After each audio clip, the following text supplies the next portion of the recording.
Mark chapter 1, verses 1 to 5, or rather verses 1 to 15.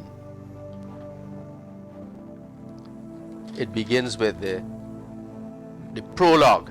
Now it's important to note that in ancient literature, and even now in literature, you often begin with a prologue, an introduction. It's important because when you read the introduction, it tells you what to anticipate in the entire chapter. So Mark begins with his prologue.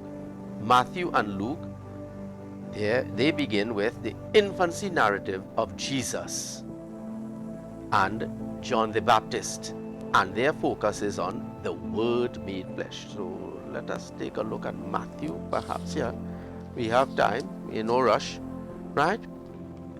Matthew gives the genealogy, a long reading, and sometimes if we don't have the biblical knowledge, we would say, my good Lord, who wants to read all these things? And I think at Christmas time the church presents it, and it's long and a lot of names, and it's boring. But they go to tell us that Jesus has human stock from the son of David. So that narrative comes from Matthew's gospel.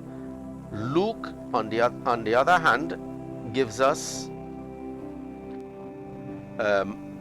also a narrative about John the Baptist, right? Luke, in his prologue, seeing that many of others have undertaken to draw up an account, he starts up with the birth of John the Baptist.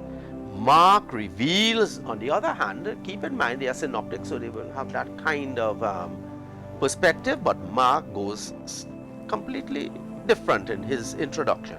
He starts and he reveals Jesus, the identity, divine person. So Jesus, as he is born, he is divine immediately, and not only is he divine to such degree that he has demonic powers, power to cast out evil. And that's the kind of person, according to Mark, Jesus is. His ministry in Mark chapter 1 verse 24.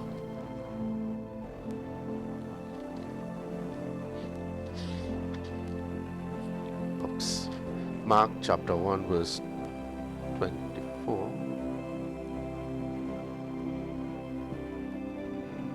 Oops, I can't find the reading now. Okay, yeah.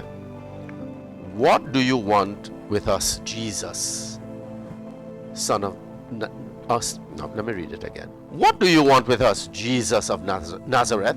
Have you come to destroy us? So Mark begins and shows us that Jesus has power over the evil one, and he's very important. That are you the Holy One, the Holy One of Israel?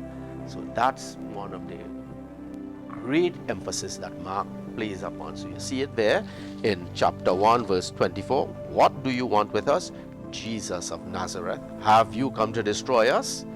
And who has come to destroy them? I know who you are. So according to Mark, Jesus is the Holy One of God.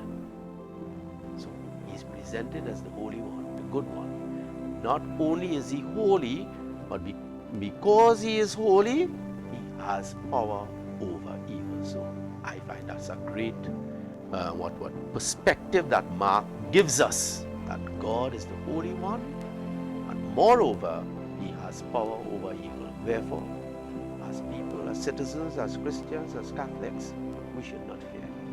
Yahweh is the God of my salvation. I trust, I shall not fear. So we stop here for today.